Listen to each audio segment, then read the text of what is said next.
हम पैदल पैदल आ रहे थे तो बड़ा कहते हैं बचपन याद आ गया। हमने भी फटे कपड़े पहन के यहां तक पहुंचे हैं। और क्यों पहुंचे हैं? कि बाबा साहब थे तो आज हम हैं। ये बात आपको माननी पड़ेगी। आज हमारे तन पे जो कपड़ा है, हमारे समाज के हर तबके वर्ग के घर में रोजी रोटी है तो संविधान के थ्रू वजह से है। आज मैं एमएलए हूं तो संविधान की वजह से हूं। आपको सब पता है कि इस देश में क्या हो रहा है। आपको ये भी पता होगा कि हम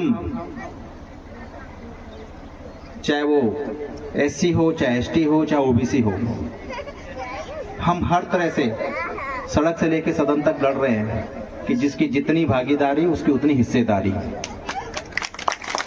आज आपको पता होना चाहिए,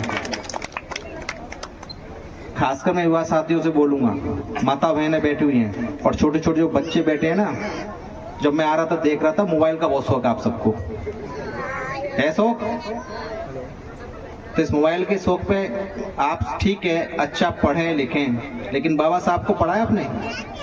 किसी ने नहीं पढ़ा होगा, मुझे पता है, नहीं पढ़ा किसी ने, पता है मुझे। तो आप पढ़ें आप। और अब सुने मैं क्या कहना चाह रहा हूं, आप सबके काम की बात है।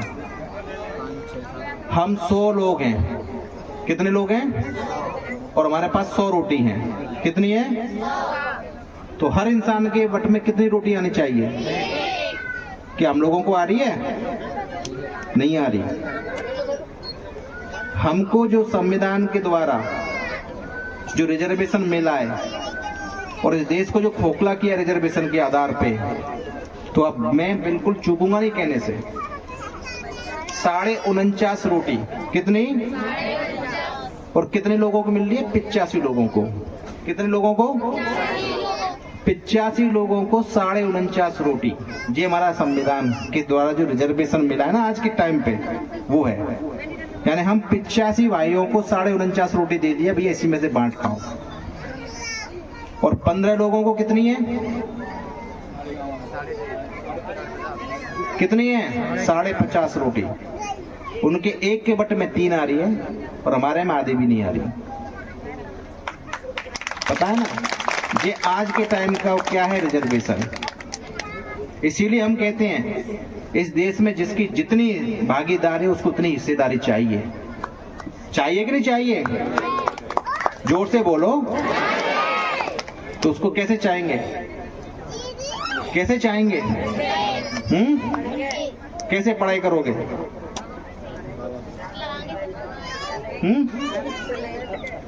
विधायक मैडम ने बताया था ना अभी, कैसे पढ़ेंगे। 2 तरह के इंसान होते हैं, एक तो काबिल और एक कामयाब होते हैं। बेटा कामयाब तो हर कोई हो जाएगा। और कैसे हो जाएगा? अच्छी शिक्षा दे देंगे, पढ़ा देंगे, लिखा देंगे। किसी की फ्यूचर होगा कि मुझे डॉक्टर बनना है, किसी का इंजीनियर बनना है, किसी को टीचर बनना है, किसी को फोटोग्राफी करनी है, किसी को कलाकार बनना है, किसी को बिजनेस बनना है। वो कामयाब हो गया। क्या हो गया? यानी उसने गोल फिक्स कर लिया, टारगेट कि मुझे ये करना है और ये बन गया। मैं कहूंगा कामयाब तो हो, लेकिन उससे आगे एक कदम और होता है, काबिल बनो। क्या बनो? काबिल जब बन जाओगे ना, तो आप जिंदगी की किसी भी रेस में दौड़ सकते हो, कोई हराने वाला नहीं होगा। हमारे बाबा साहब काबिल थे तब हम यहाँ तक हैं आज। समझ गए ना? बाबा साहब काबिल थे तभी उनको संविधान बनाने का जिम्मेदारी दी कि नहीं दी? हिंदुस्तान में किसी को क्यों नहीं दी? उनको पता था कि ये व्यक्ति काबिल है। और काबिल थे तो कामयाब से कदम क्या होता है? काबिल। इसलिए काबिल बनो, पढ़ाई करो। मैं हमारे चाचा भाई बैठे हुए, माता बहनें बैठी हुई हैं, प्रेशर मत डालो बच्चों पे कि डॉक्टर बनना है, इंजीनियर बनना है, टीचर बनना है। ये नहीं। उसको नैतिक शिक्षा के साथ साथ उसकी हॉबी किस में है वो दो। और मैं तो आज मन से कह के जा रहा हूँ, यहाँ हाथ उठा के बता दो कितने लोग LLB कर रहे हैं। चलो बता दो, बता दो। SC ST OBC में कितने लोग LLB कर रहे हैं? आप कोई नहीं करता। क्यों नहीं करते? वकालत सीखो। हम सबसे ज्यादा क्यों हार रहे हैं? क्यों आ रहे हैं हम सबसे ज्यादा? हमारे 100 तो बहुत दूर की बात है, मैं आपसे कह रहा हूं 1000 में से एक वकील मिल जाए तो मिल जाएगा। ये सच्चाई है सर, ये बिल्कुल सच्चाई है समाज की। हम लोग डॉक्टर बना रहे हैं, इंजीनियर बना रहे हैं, पुलिस में भर्ती करा रहे हैं। एक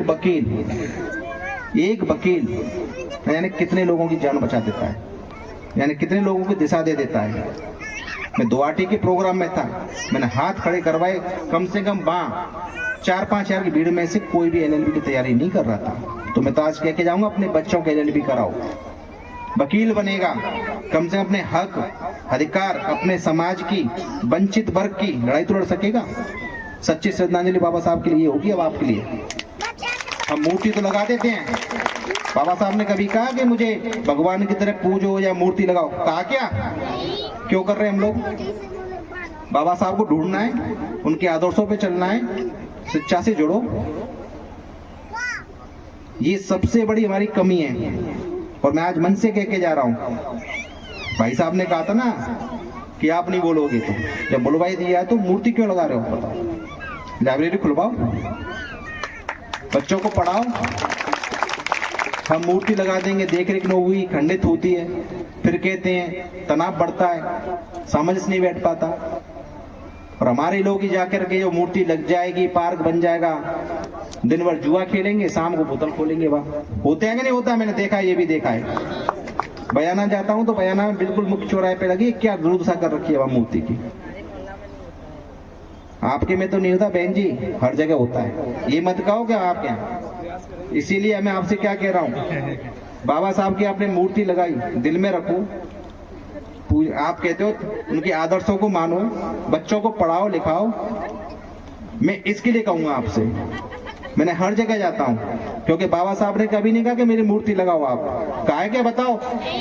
तो इसीलिए, और ये प्रोग्राम है तो बुरा मत मानना चीज का क्या, लेकिन कम से कम हमको समझना पड़ेगा, सीखना पड़ेगा। हमको मुख्य धारा में आने के लिए शिक्षा से जुड़ना पड़ेगा, हमको वकालत करनी पड़ेगी, हमको एलएलबी करनी पड़ेगी, तब जाकर के हम अपने हक अधिकार की लड़ाई लड़ पाएंगे। मैंने आपको बता दिया ना कि 85 भाइयों को 49.5 रोटी मिल रही है, तो हमको 85 में से 85 रोटी लेनी है कि नहीं लेनी है आपको? तो कैसे लोगे? पढ़ लिख करके लोगे। जो आज हिंदुस्तान में बैकडोर एंट्री से जॉइंट सेक्रेटरी बन रहे हैं, पार्लियामेंट्री अफेयर्स के अंदर बन रहे हैं ना, संसदीय कार्य के अंदर, सचिवालय बोलते हैं, केंद्रीय सचिवालय में। आज जो मैं यहां हूं, आपने 2013 में भाई साहब को विधायक बनाया और आज तक विधायक बनाते चले आ रहे हैं आप। पहली बार धौलपुर से, अपने बसेड़ी में से, मैं आपके बीच में से बन के आया, तन मन धन के साथ मदद करी मेरी, तन मन धन के साथ मदद करी। ऐसा लाड़ प्यार को दे सकता है? दे सकता है क्या कोई? एक एक वोट मुझे दिलवाया, और ये मुझसे कह रहे थे आज मैं पहली बार मिला हूं इनसे, आज पहली बार मिला हूं, आज पहली बार मिला हूं इनसे। और मुझे तो बहुत कहते ना कि जैसे मैंने सुना था, एक बार टेलीफोन पे बात हुई थी, तो उससे कहीं ज्यादा अच्छा लगा मिलकर के आज। और मुझसे क्या कहा कि मुझे जाटव समाज ने पहुंचाया यहां तक। किसने पहुंचाया है? और मुझे यहां तक पहुंचाया कुशवाहा समाज ने। इसीलिए मैं मैडम के कई भाषण सुने, मैंने हमेशा शिक्षा पर जोर देती हैं, शराब दिया ये सब बंद कराने की बात करती हैं। और मैं आज आपसे कह के जा रहा हूं कि बाबा साहब के आदर्श पे चलना है आप लोगों को, तो बाबा साहब को पढ़ना पड़ेगा। बाबा साहब किताबों में मिलेंगे आपको, याद रखना बच्चों, बाबा साहब हमेशा किताबों में मिलेंगे।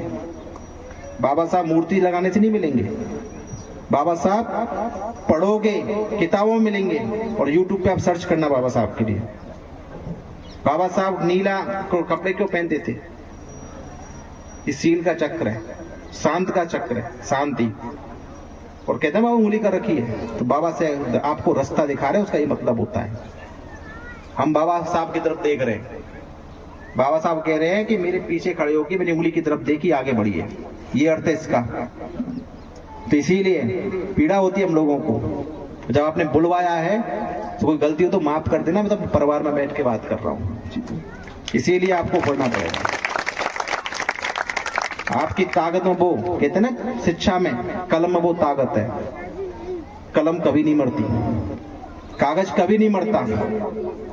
अपनी जो भी एनर्जी है कलम और कागज पे लगाओ, और जिस रेस में आप आगे बढ़ते गए, आपको चैलेंज दे रहा हूं, कोई आपको रोक नहीं सकता। मैं आपके मुझे अच्छा लगा, आपने बोलने का मौका दिया। कोई गलती हो तो मुझे माफ करना। छोटे छोटे बच्चे बैठे हुए हैं, माता बहनें बैठी हुई हैं, और आपने पहली बार देखा होगा मेरे को, तो पहली बार देखा है ना। और देखो सहयोग क्या चीज है। हम इसी गांव में आए थे 2017 में, और आज हम एक साथ हैं 2017 में, और आज हम साथ हैं। क्यों है? हमारा अच्छा भला हम लोग एकजुट होकर सोच सकते हैं। हमको कहते हैं ना पानी पीते हैं, कोई ऐसे करके पानी पी लेगा हाथ से? ऐसे करना पड़ता है ना। तो इसीलिए ऐसे बनोगे आप, संगठित रहोगे। मेरे यहाँ बसेड़ी के अंदर विधायिका जी बैठी हुई, विधायक जी बैठे हुए हैं। मैं कुशवा समाज में जाता हूँ ना, तो हकीकत कह रहा हूँ, आंखों से कई बार आंसू आते हैं कि छोटे छोटे बच्चे खेतों में, कपड़े नहीं है तन पे।